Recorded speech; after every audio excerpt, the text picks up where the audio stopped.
Okay, it looks like everyone is in. So we're going to go ahead and get things started here in a second. But first, I just wanted to give a huge shout out to Courtney, who once again put together an awesome launch playlist for us. I'm going to drop the link in the chat. Everybody go check that out if you want to listen to the whole thing. It's really great.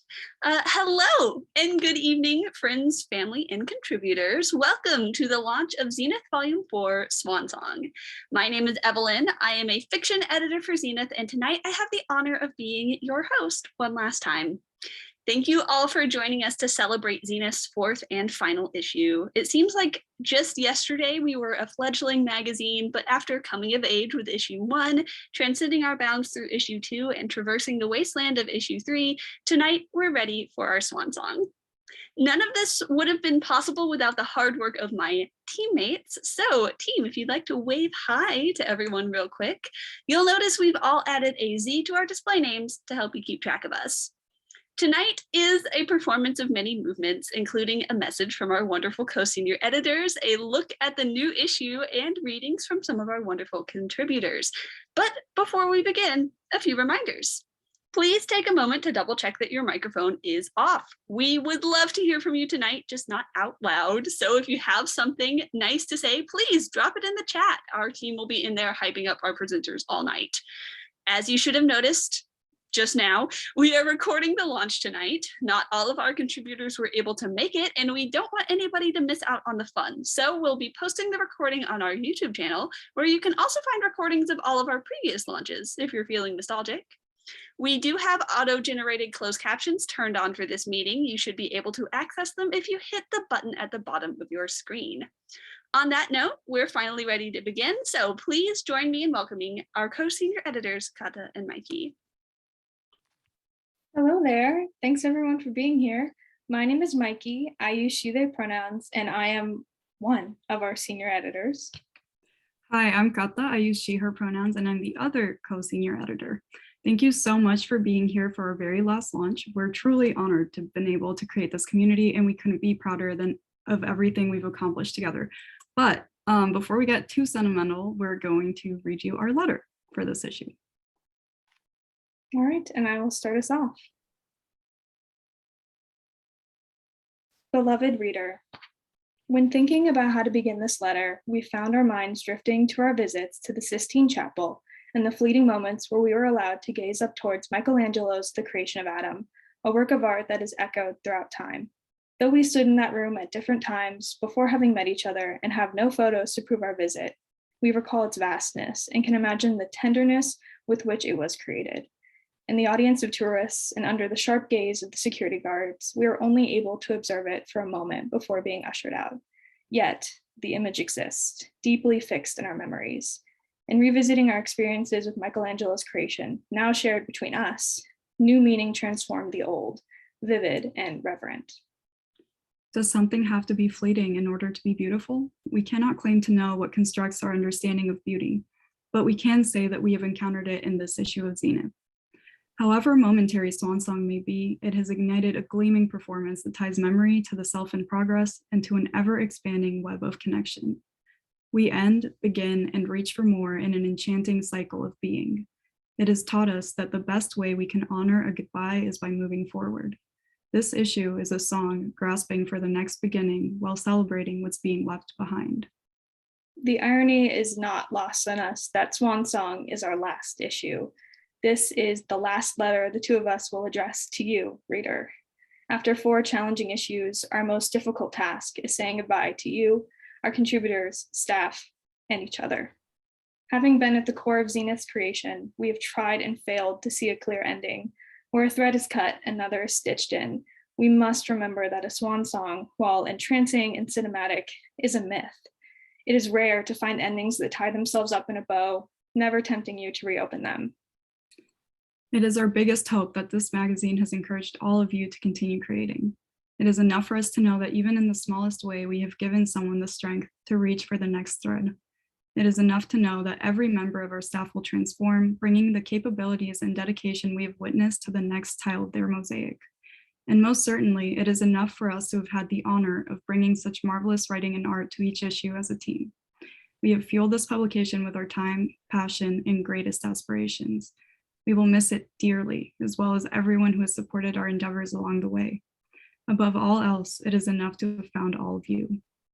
If Zenith is a stone dropped into the pond, what it encompasses, its entirety, will ripple out for many years to come. With everything we have, we would like to offer our gratitude to our staff. Thank you for sharing your lives with us. You are the best people we have had the privilege of knowing, and we will always root for you. To the exec team, Caitlin, Sophia, and Hayden, you have redefined what it means to be a team. We will tuck every moment, everything we have learned from you in our back pockets. We cannot thank you enough for bringing the best of yourselves to this magazine.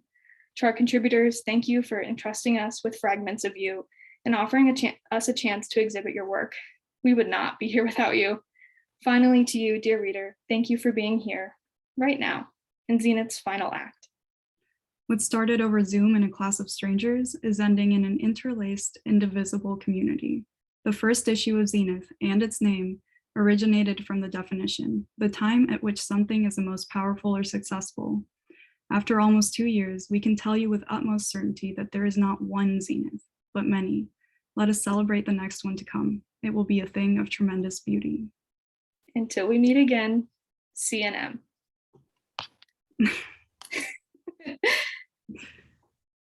Thanks, everyone. I'm going to choose to not look at the comments because they'll probably make me cry a little bit. I think our letter covers what we wanted to leave everyone with. And I just hope that you can feel like truly how much we care and how much this time has meant to us. And I can't resist the temptation to offer just a final thank you to everybody here. Even if you've had the smallest role in making this happen and supporting us for the last 2 years, it means the world to me. Thank you. I never imagined that we could have sustained Zenith independently for this long. And we've just poured so much of ourselves into this magazine. And it's been just like the proudest years of my life. And I'm endlessly grateful for that. But to avoid getting too emotional over here at the very beginning of the launch, I'll go ahead and pass it back to Evelyn. Thank you, Mikey, and thank you, Kadra, and thank you both for everything you've done to lead us through 4 amazing issues. For the Zenith editorial team, tonight is the culmination of a semester's worth of work, but also 2 years of growth and friendship. While we are sad to be saying goodbye to our little magazine, we are so proud to present to you its 4th and final issue, Zenith Swan Song. Here to reveal the cover and highlight some of the amazing design elements Zenith is known for, please welcome our creative director, Hayden.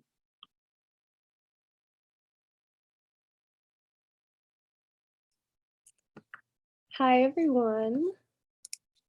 Right, here is our lovely cover design for issue 4.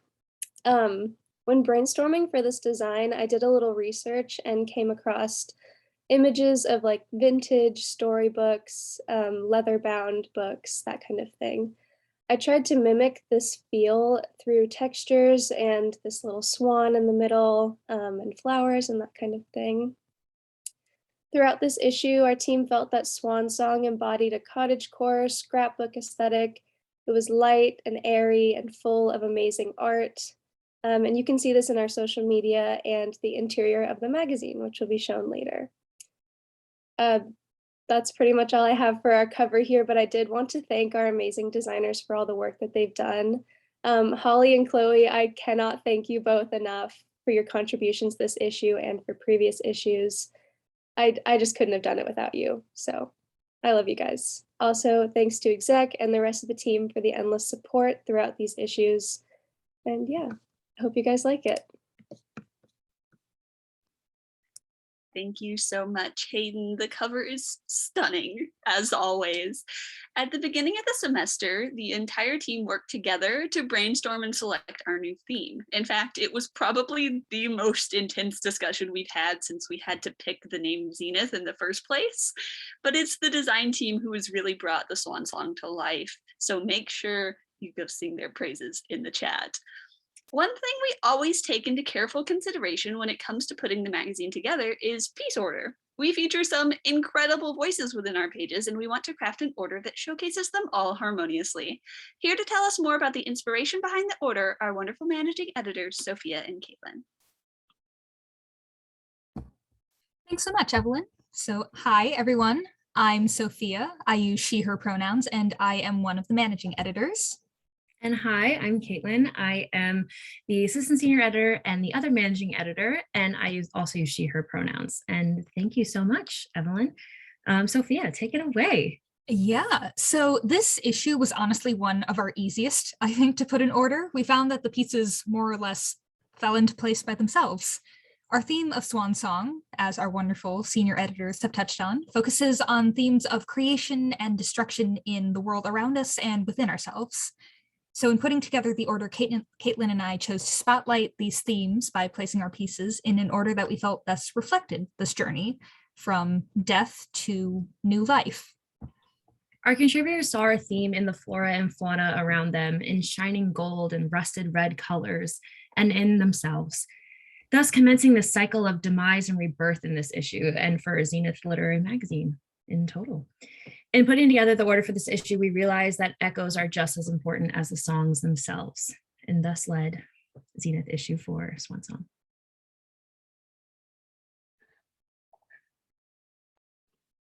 Thank you so much, Sophia and Caitlin. This magazine truly would not function without your hard work and organization. If you're interested in purchasing your very own copy of Zenith Swan Song, it's now available for print on demand through Lulu. I've just dropped the link in the chat, alongside our 3 previous issues, Coming of Age at the End of the World, Transcending the Self, and Wasteland. You'll also be able to find a virtual copy of the magazine on our website, so please welcome back Kata, who's going to show you how to get there. Hello again. Okay, so I will be presenting our website today on behalf of Jacqueline, our very talented, amazing web designer who was unable to be here tonight. But let's celebrate her incredible work with this website. It has never looked prettier. This is our homepage. Basically, you will find our theme statement here and a button to click to read issue 4, but I will show y'all the issue 4 homepage, which is where you will find our issue. Again, we've got the theme statement and everyone's favorite, our flip book that you can use to navigate the print copy in a web format. So if you would like to look at it and you ordered your copy, but you're just hella impatient like I am, then take a little flip through this flip book. It's great. And you will also be able to find all of the pieces individually in this format as well. So yeah, go check out our website. We've got a lot of stuff on there, links to Redbubble, links to Lulu, links to our social media. So be sure to check that out. And thank you, Jacqueline, for your hard work when you watch this video later. All right. Yes, thank you, Kata. And thank you so much, Jacqueline. It looks amazing. If you want to check it out, I'm dropping the links, but I didn't copy them, so hold on. I'm dropping not only the link to our website, but also to our Twitter, Instagram, and Redbubble, because we really just want to take all of your money. So now that we have taken a sneak peek at the magazine, it's time to share some of the pieces that are in it. We have some very brave contributors who volunteered to share their work with us tonight. And if you didn't volunteer beforehand, that's okay. If the inspiration to share suddenly strikes you, just drop a message in the chat and someone will get your name on my list.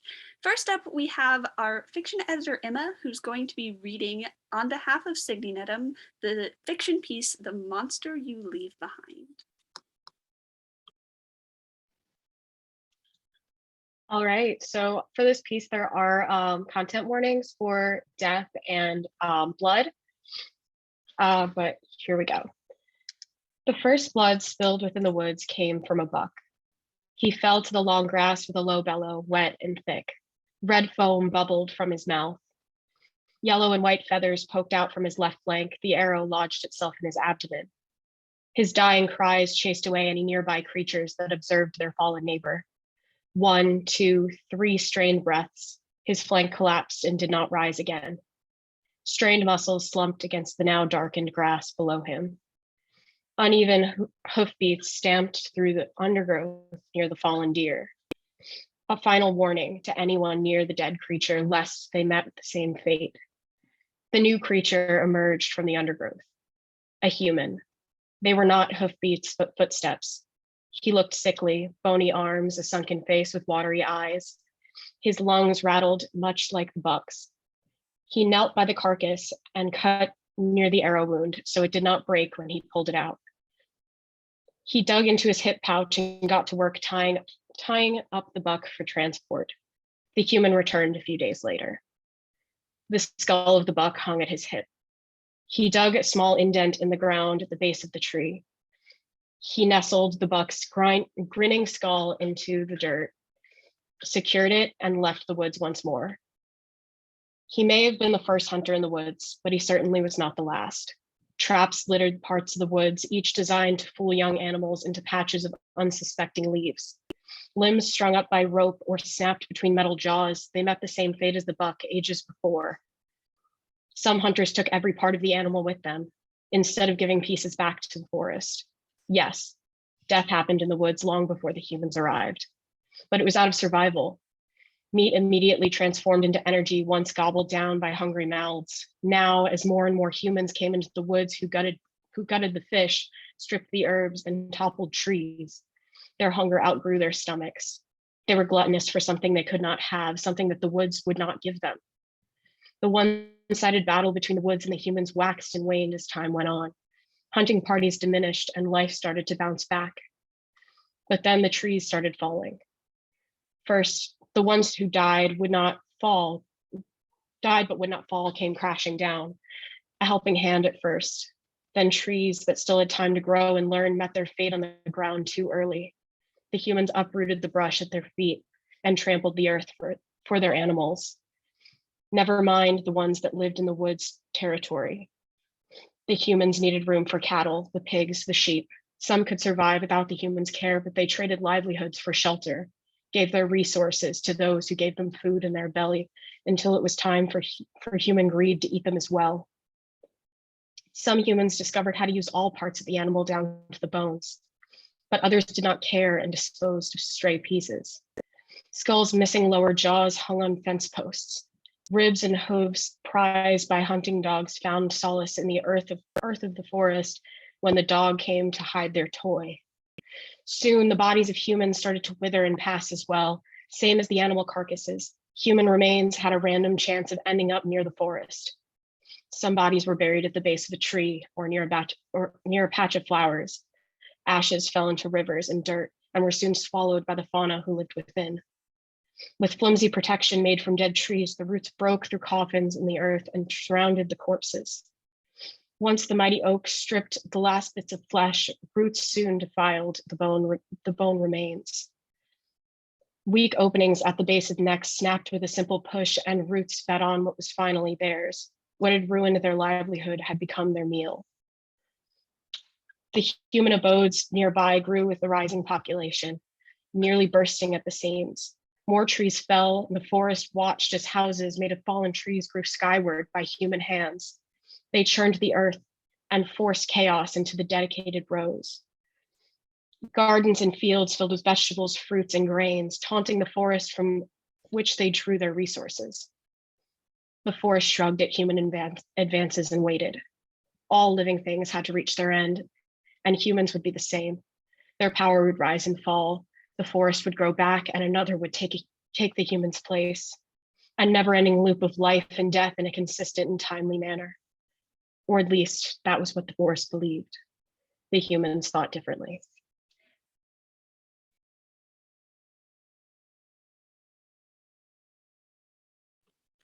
Thank you, Emma, and thank you so much, Signy, if you're watching the recording of this later, for sharing your piece with us. Next, we have Kate Bradley, who will be reading their piece, Scattered. Hey, I'm Kate. My pronouns are they, them. Where I'm calling in from, it's like 1:30 in the morning. So if I'm a little bit muttered and like muffled, that's why, because I don't want to wind up my neighbours. Yeah, this is my piece Scattered, which I wrote after a couple of people I knew died. So I guess little content warning is grief. Yeah, and it was really about this idea that grieving isn't necessarily about someone being gone, because when someone dies, it's not that they're gone, it's that they appear in places that you don't expect. And that, yeah, I guess slightly in a more spiritual way, the idea that the death of the body allows the soul to be in many more places. Yeah, it's called Scattered. I'm sat outside a cafe, inside the rain, and a lady a table away is wearing the same red raincoat that you wore. Lipstick stains the inner ring of her lips, bleeding a little as she sups on a frothy coffee. I can see that it's the same pinkish magenta as the only one you would ever wear. I miss you. That's what grief boils down to, on its back burner hob, whistling like a baby exhausted with its own wailing, only occasionally nowadays. Missing someone so deep in your bones, in your gut, in all the places you can't quite point to, the places you don't know how to show a doctor. You see them in a red raincoat, in sickly pink lipstick, and it's strange that we seek to let go when you are there, a table across from me, telling me I should be wearing a coat in this kind of weather. Thank you. Thank you, Kate, so much for being here so late, first of all, and for sharing. Next, we have Annie Goodrich, who will be sharing her piece, Jormungandr's Embrace. Hope I said that right. I looked up how to say that before this. That's as good a guess as mine is. So yes, I'm gonna be sharing my piece. Honestly, I had part of this piece kind of living in my head for a while, and then kind of seeing the theme of this magazine kind of helped me honestly fill in the rest and bring it to life, thinking about kind of like the endings and rebirth and swan song and everything. So I'm incredibly grateful for that. I'm excited to read it for you all. All right. Jormundir's Embrace. There is something endlessly lonely about grieving someone who never existed in the first place, except the impenetrable tower of one's mind where they could be kept safe, wrapped in champagne clouds and cherry-kissed smiles. But gone is gone, in a wisp of rotting sweetness. Two paths exist, the known and unknown. Tyr's arm was a phantom limb far before he decided to offer it to Fenrir, freckled and scarred with future sacrifice in the name of blind, unproven prophecy. The end of the world was written at the beginning. Ragnarok roaring across a blood-smeared sky, the end of something, but not everything. A new world was reborn. The end is never truly the end, like the whisper of someone saying, I miss you, as if they are saying, I love you, as if they mean it. Thank you. Thank you so much, Annie. As some people have expressed in the chat, it's so amazing to have a piece inspired by the theme in the magazine. Next, we have Alexandria Wyckoff, who will be sharing her pieces, Impressions and Between. Hi everyone, I'm Alexandria. I'm just gonna get right into the poems and just read them both for you guys. The first one is Impressions. His small fist reaches mine. He's chosen my tight grip over the other weathered hands. His hand, like putty, folds into the pocket of my palm, a new barn butterfly seeking shelter before it spreads fragile wings. I grasp his small fingers, walk forward, a human tether between us. He follows, looks around at the world while I focus on the cars driving. Visions of unyielding bumpers, cracking windshields, spinning tires plague my mind, all the ways a child can get hurt. His touch, still damp from the waters of Lake Tahoe, where the small boy dug into coarse sand, splashed in shimmering water. Once we reach the car, I unlock his hand and he bounds forward to climb into the van, while the ghost of his fingers still lingers against my deserted skin. and then the other one is titled Between. The fluorescent orange signals the importance of preservation. The wine in the bottle protected from vicious bacteria that dart through the air around burgundy liquid it desperately wants. Though apart from its glass bottle, the stopper looks like stacked traffic cones, stoic against the elements to preserve the precious humans that fly down the barren blacktop. If you're driving at night, sometimes the only thing that keeps you from tumbling into the woods is the reflective marigold and white and the statues lined up, watching. For a moment, I am lost in the black void. 10 yards ahead, the curb has been eaten away. Suddenly, a fluorescent flash calls to me, pulls me out of the bleak monotony, steers me away from unseen dangers. My eyes drag across the ravine's sharp stones to broken limbs lying in its depths, the gorge waiting for the moment where carelessness wins the battle between life and death. Death would have won, if not for the orange gatekeeper, the protector against unseen danger. Thank you. Thank you, Alexandria, for sharing. Next up, we have Sophia Kilberg, who's going to be reading an artist statement by Cassidy Pekarek about her piece, To Move Past the Passenger Pigeon. Okay, this is from Cassidy. To Move Past the Passenger Pigeon is an aluminum plate lithograph print that I created for my introduction to printmaking class in fall 2021. I was inspired after seeing some of the passenger pigeon specimens in the Museum of Natural History's collection while working on their student advisory board. I learned that since the 16th century, the passenger pigeon was one of North America's most abundant birds, so populous that flocks were recorded blocking out the sky for minutes at a time. They went extinct in 1914. In my print, I situated the passenger pigeon before a large cityscape. Overall, I wanted to create an impossible city composed of a few recognizable buildings from different cities at impossible heights in proximity to one another, making the cityscape largely symbolic. Similarly, the shape behind the bird's head can be interpreted as a large moon or sun, but also holds symbolic significance as it visually references the nimbus used in art historical paintings as a halo of light that suggests the spiritual character of the figure it adorns.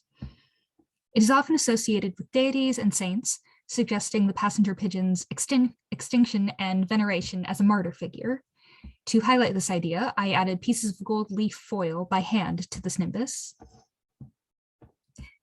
The three buildings in my imagined cityscape that I distinctly reference were selected for their age, all built after the last passenger pigeon's recorded death, as well as their fame as the tallest building of their city. Using these details to symbolically suggest the height of human invention and development since the bird's extinction. The tallest building on the left of the image is a side view of the Great American Tower at Queen City Square from Cincinnati, Ohio. The last passenger pigeon, named Martha, passed away in 1914 in the Cincinnati Zoo. So I chose to make this the tallest building in the image, while untrue in reality, to emphasize its importance in the bird's extinction. The second tallest building on the right side of the image is modeled after 801 Grand in Des Moines, Iowa.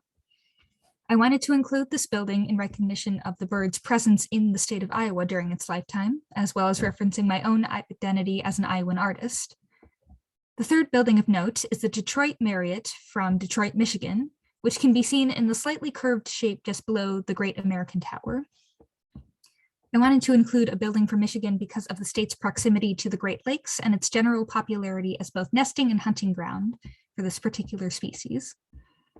Overall, through this print, I wanted to resituate the extinct passenger pigeon against an imagined modern cityscape background to encapsulate all the cities it never had the chance to experience.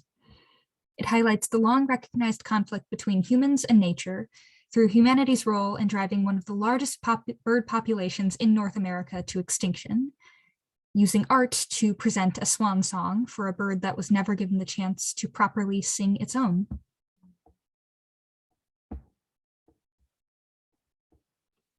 Thank you, Sophia, and thank you, Cassidy. Not only is that piece gorgeous, but all of the symbolism behind it, so wonderful.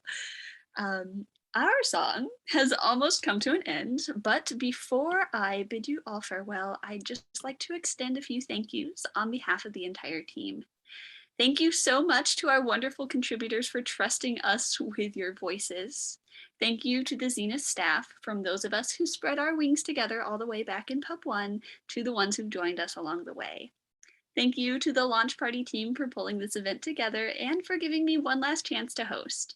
It's always an honor to be the voice of Zenith, but especially so for an issue all about last words. And of course, thank you all for joining us tonight. It means so much to all of us that you're here supporting Zenith. Although this is our final issue, echoes of this magazine will live on in whatever each of us takes on next, and I can't wait to see it. But for now, it's time for me to wish you all goodbye and good night. I'm gonna go ahead and play you all out with Courtney's amazing playlist as soon as I can get my audio shared again.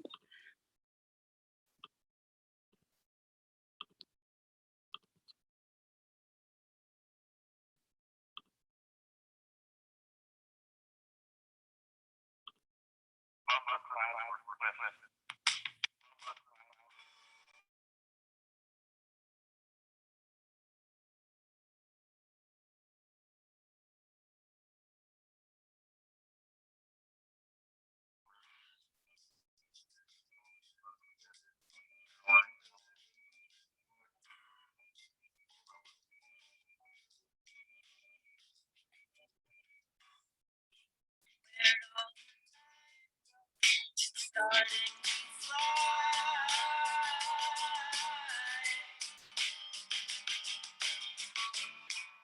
See how the hands go, waving goodbye.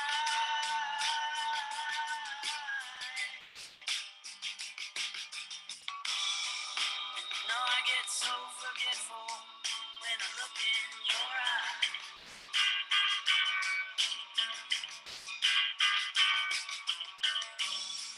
Now she's walking backward through a parade.